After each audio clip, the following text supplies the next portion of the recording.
Yo, what is up, Dominators? It's your boy Dominic Nova, and welcome back to the channel. Damn, I haven't said that in a minute. I think it's been like a month since my last upload. Yo, how's 2021 so far? I'll give mine like 4 stars. I mean, it's not bad, but it's just not there either, you know? Anyways, if you follow me on Instagram, you'll know that I recently wrote my final exam, which means another semester has finally come to an end. Well, technically not yet. I still have my retake exams. So let's talk about how my semester at TUM was. But before I dive in, make sure to subscribe to my channel if you enjoy the content. I'm trying to hit 10,000 subscribers by the end of 2021. I know the Dominators got this. For the newcomers, I'm studying computer science at TUM, and this was my 3rd semester. Let me just start off by saying, compared to my other semesters, this one was a bit more challenging, but I was more prepared for it. I cannot believe I'm about to say this, but it's all thanks to the coronavirus. Ugh, chips. I had 6 classes in total, had to learn like 4 or 5 different programming languages and so on, but I had more time to study because I didn't have to spend 1.5 hours trying to go to my university because I was basically always at home. And also, I didn't have anything to distract me like the urge to meet my friends, even though I miss them so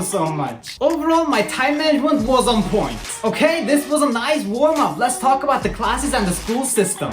First things first, the good thing is that TUM got used to the online education system. Last year it was all new to them, but this year they really got the hang of it. The tutors were on point, and I love the fact that I can watch them again and again and again anytime I want. Some classes upload them to their websites, some don't, but I just screen record some of them so I can watch them again when I need to. My only problem is the exams. They just don't want to make it that easy for us, you know? Obviously the exams are open books, so they prepare the exams in a way that we can't actually use the lecture slides. And they actually decided to reduce some exam time for some classes. Like for example, the final for my computer architecture class last year was 3 hours long. But this year, same amount of exercises, but we were only given 2 hours. Like I said, they're just trying to make it as difficult as they can.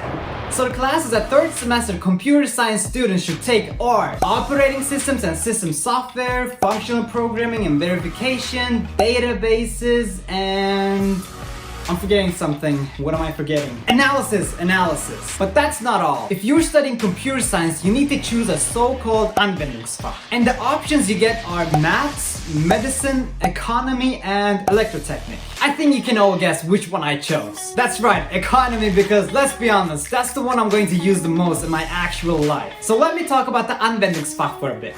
In total, it's 21 credits. 9 of the 21 credits are elective models, and the remaining 12 are compulsory models. So the compulsory modules, the name already gives it away, but these are the subjects you have no choice but to take. And these are Business Administration 1, Business Administration 2, and Microeconomy. Now, for the elective module, you have to choose 2 classes from a list with like 10 subjects. And these are, for example, macroeconomy, financial accounting, marketing, and finance management, and so on. For this semester, I chose Business Administration 2 as my compulsory and Financial Accounting as my elective module. And I chose a second Business Administration class because it's easier than the first one. Now, the exams for these were a bit different compared to my other exams. In a way, they took it more seriously. They use this software called Proctorio. Maybe you've heard of it before. It basically watches you through your camera, listens to you through your microphone, and it tracks your computer to see if you try to open another browser tab or try to leave the exam website. And if you do something suspicious, you immediately get a plagiarism. For my business administration class, this wasn't that big of a problem because it was a multiple choice test. It was mostly learning everything by heart and a little maths. By the way, you can't use an actual calculator, you can only use a virtual calculator provided to you by a Proctorio. But since the equations and the formulas weren't that complex, it was no biggie. The exam went pretty well, and might I add, I already found out that I passed it, yeah.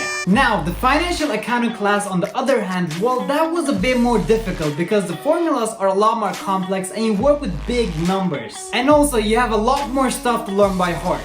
In the exam, there were 51 questions and only 60 minutes. Can you already tell what the problem was? How am I supposed to solve complex math questions with a virtual calculator in such little time? It was like the ones we have on our phones. I honestly have no idea if I passed it or not. There is a chance, but I don't know. But it was also kind of my fault because I underestimated the class a little bit, so I didn't study for it throughout the semester and focused on my other classes. Anyways, let's move on with my other, more difficult classes. Do you want the bad news or the good news first? I just asked a question to a camera. Let's do bad news, good news, bad news, good news. So the first class I want to talk about is databases. Before I started my third semester, I was told that this was the easiest subject of the semester. And now that I think of it, it actually was, but at the start of the semester, I didn't think that. In fact, I struggled with it a little. Basically, you learn some algorithms, and you also have to learn how to code in SQL, which is fairly easy to understand actually. But then there are some topics that were a little hard to understand, at least for me. But I studied hard and eventually I got the hang of them. Then I wrote the exam and I thought, wow, I think I passed it. And I did, but I actually didn't. That might be a little confusing, so let me elaborate. Okay, so there are two correction phases. There's the first correction in which your exam gets graded by a tutor. And then the second correction in which another tutor corrects your exam. The thing is, in the first correction, I actually passed the exam. But in the second correction, the tutor made the wise decision to subtract 5 points from my exam. And I ended up failing the exam with only 1 point. I got 34 points and I needed 35 to pass. Sick. And this happened to me multiple times and I don't understand the reasoning behind this. Like the first tutor was satisfied with my answers and decided that I should pass the exam. Why the is the second tutor intervening and deducting points? I feel like they should show more sympathy because they went through the same things we are going through right now. But instead they're just trying to make our lives harder. I talked to a friend the other day who goes to a different university in Munich and he told me that if you fail a class with 1 or 2 points, the school actually gives it to you. Why is TUM doing the exact opposite? I swear they get some sort of pleasure when they see students fail. Anyways, I obviously submitted a complaint and requested to be given a point back and nothing changed. Big surprise. Now I have to study for a subject that I already know. It's just a waste of time, but hey, maybe this time I'll get a better grade. Time for some good news. The next classes I want to talk about are analysis and operating systems and system software. At the start of the semester, I thought for sure I would fail analysis because it's about showing and proving where formulas come from and I suck at those. I can use the formulas really well and do complex calculations, but when it comes to showing where those formulas originate, my brain malfunctions. But the exam was alright. It wasn't hard, but it wasn't that easy either. It was perfectly balanced, as all things should be. To those who understood that reference, you're my man or woman. Anyways, I received my grade yesterday and drum roll please. And I failed! No, I'm kidding. I actually passed it. I got a 3.0 and honestly, I could have done better. I made a lot of stupid mistakes, but hey, I'm not complaining. Now, the operating systems class is the class I least struggled with. I studied for it since the first week of the semester. It even had a midterm exam and without actually studying for it that much, I did okay. It's actually a fun class with a lot of algorithms. In case you couldn't tell, I love algorithms. Oh, and you have to learn C for it. Every week you get programming homework for bonus points on the exam. And you also have weekly quizzes which kind of motivated me to continue studying for it on a regular basis. The exam of a class is usually similar to the tutor exercises. But for this class the exam was a bit harder than the tutor exercises and a little bit different. And the given time just wasn't enough to the point that I had to leave a question empty. But with that said, I think I passed it. I hope, because otherwise I will be really bummed out. Last year I failed my computer architecture class, so I had to retake it this semester. I'm really starting to hate this class. Actually, I'm way beyond that. I hate this class, period. However, this year it was a bit different. Normally the class only has an end-term final, but this semester they decided to add 2 programming projects which were in total 20% of the exam. The first project was really hard and you had to write assembly code. And the reason it's so hard is that you cannot find anything on the internet. No tutorials, no example codes, nothing. Nada. I spent like a week trying to do it and it was working, but not the way the tutors or the professor wanted. And I made a small mistake which ended up costing me a lot of points. Anyways, the second programming exercise was about the VHDL language. Compared to assembly, I'm really good at that and I got 100 points. God damn, my voice is going. Now let's talk about the exam. I don't have the words to describe how terrible the exam was. And every single person I've spoken to agrees with me. Now the first few exercises were fairly easy. Some were about the lectures and some were calculations of sorts. Now the coding exercise on the other hand is just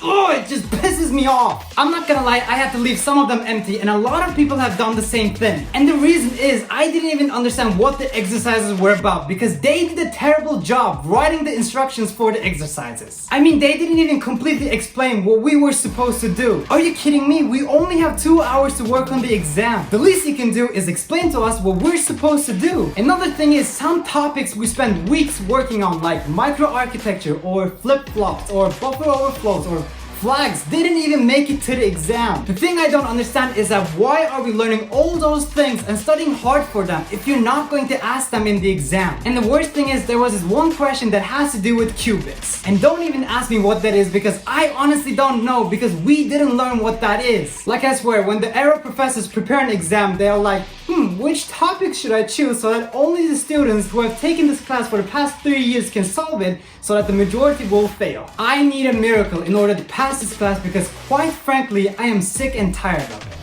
I think I covered pretty much everything that happened this semester. This was a good therapy session, you know? It felt good to get some of these things off my chest. Now, if you'll excuse me, I have to go and study for my retake exams. Oh, and drop a like on this video if you want to see a TUM Q&A in which I answer some of your questions that have to do with TUM. You can leave your questions down in the comment section below. Anyways, guys, that is the video. I hope you enjoyed. Don't forget to like and subscribe, and I'll see you guys on the next one. See ya!